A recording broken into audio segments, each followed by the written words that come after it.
쿠팡은 포렌식을 통해 유출자를 특정해 유출 경위에 대한 진술을 받았다고 밝혔습니다. 유출자인 전직 직원이 중국인으로 알려져 있는 만큼 쿠팡 측이 따로 해외에서 이 직원을 만난 것으로 보입니다. 쿠팡에 따르면 해당 직원은 재직 중에 취득한 내부 보안키를 사용해 3,300만 명 고객 정보에 접근했고 이 중 3천여 개 계정의 고객 정보를 저장했습니다. 유출 정보에는 공동현관 출입번호 2천여 개도 있었습니다. 유출자는 언론 보도가 나오자 불안감을 느껴 증거인멸을 시도했다고 쿠팡에 진술했습니다. 해킹에 사용한 노트북을 파손한 뒤 쿠팡 로고가 있는 가방에 넣고 벽돌을 채워 인근 하천에 버렸다는 겁니다. 쿠팡은 잠수부를 동원해 노트북을 발견했고 범행에 활용된 모든 기기를 회수했다고 주장했습니다. 쿠팡은 고객 개인정보는 유출자의 기기에만 저장돼 있었고 제3자 등 외부로 전송되지는 않았다고 강조했습니다. 유출 정보를 활용한 2차 피해는 없다는 주장입니다. 쿠팡은 엄격한 포렌식 조사를 위해 전 세계 최상위 3개 보안업체에 조사를 맡겼고 유출자의 진술과 조사 결과가 일치한다고 강조했습니다. 하지만 왜 경찰이나 민관합동조사단과의 사전 협의 없이 유출자를 따로 만났는지, 유출자에 대해 어떤 조치를 취할지 등에 대해서는 입장을 밝히지 않았습니다.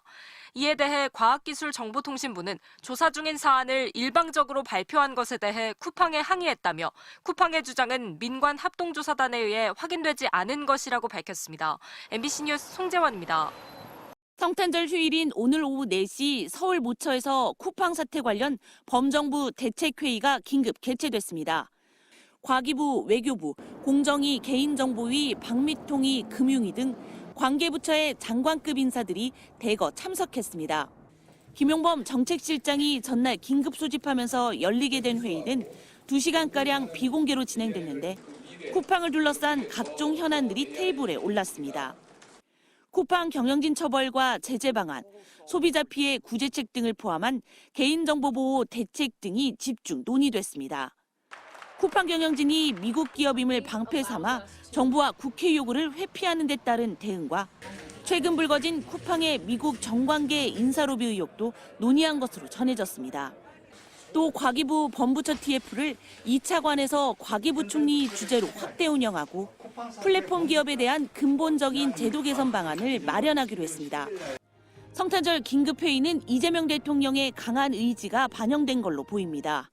이 대통령은 첫 생중계 업무보고 때 법을 어기는 기업들에 대한 처벌 방법을 논의하면서 콕 집어 쿠팡을 언급한 바 있습니다. 이번에 무슨 팡인가 거기. 그런데도 막 어기잖아요. 그 사람도 처벌 전혀 두렵지 않을 겁니다. 또 규정을 위반해 국민에게 피해를 주면 회사가 망한다는 생각이 들도록 해야 한다며 강한 제재 방안을 주문했습니다. 위반해도 본 태도를 보면 뭐 어쩔 건데 이런 느낌이 들어요. 너무 우리나라는 경제 제재가 너무 약해서 위반을 너무 쉽게 생각하는 것 같습니다. 한 회의 참석자는 쿠팡에 대한 문제인식을 공유하고 부처 간 좀 더 효율적이고 유기적인 대응을 하자는 취지의 회의였다며 대통령의 의지가 강한 만큼 실효적인 제재 방안을 신속히 추진하자는 데 뜻이 모아졌다고 전했습니다. MBC 뉴스 홍신영입니다. 오늘 쿠팡에 갑작스러운 반응이 나왔는데 이 어떤 반응을 보이고 있습니까? 네, 한마디로 발끈한 분위기입니다. 쿠팡은 지난 17일부터 관련 기관에 유출자 진술서 등 자료를 제출했다고 하지만 오늘 발표는 전혀 사전 조율이 없었던 것으로 보입니다. 발표문을 보면 쿠팡에 유리한 내용들이 대부분인데 정부는 이걸 일종의 언론 플레이라고 보는 것 같습니다. 과학기술정보통신부는 쿠팡 발표 직후에 바로 입장문을 냈는데 일방적 발표에 대해 항의를 했고 쿠팡 주장에 대해 확인된 건 아무도 없다. 이렇게 이례적으로 강경한 입장을 밝혔습니다. 경찰도 마찬가지인데요.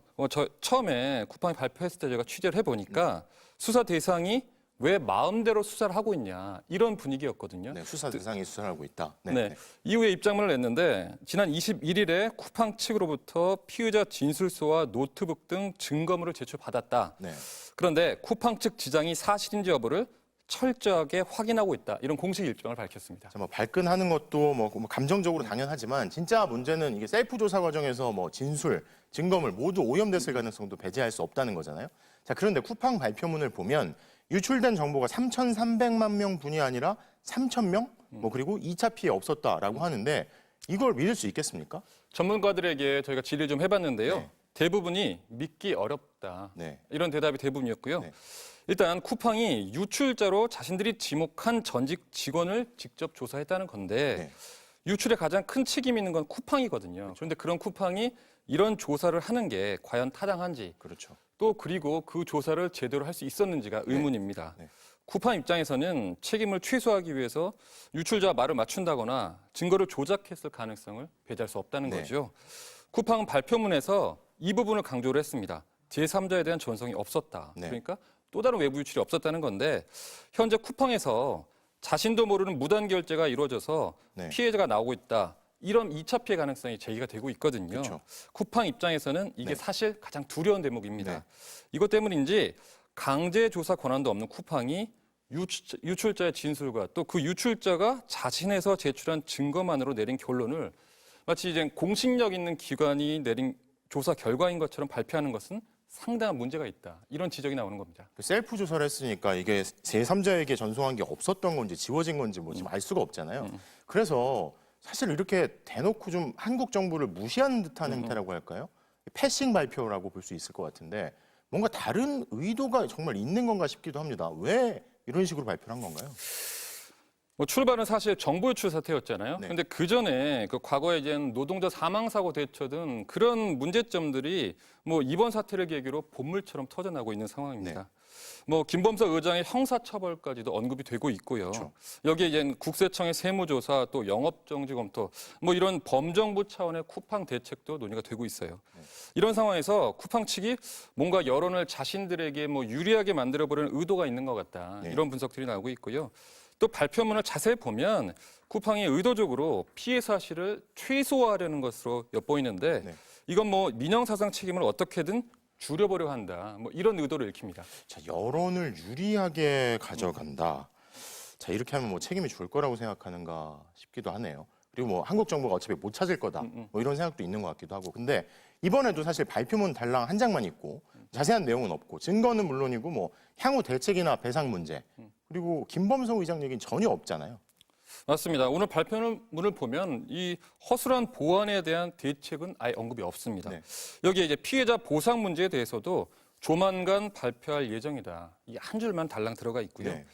그리고 이제 관심이 가장 모이고 중요한 부분이 김범석 의장의 사과 그리고 청문회 출석 여부인데 네. 이 부분에 대해서 아무런 얘기가 없습니다. 네. 아직도 우리 국민들이 왜 그 이른바 탈팡을 하면서 쿠팡을 비판하고 있는지 이 부분에 대해서 제대로 된 현실 인식이 없는 것으로 보입니다. 네. 당장 이제 다음 주에 국회 청문회가 예정돼 있거든요. 이에 대해서 최소한의 입장도 없다 보니까 쿠팡이 신뢰 회복에 첫 발을 낼지도 못하고 있다. 이런 평가가 나올 수밖에 없는 겁니다. 자, 종이 한 장짜리 셀프 조사 결과 발표. 이지수 기자 잘 들었습니다.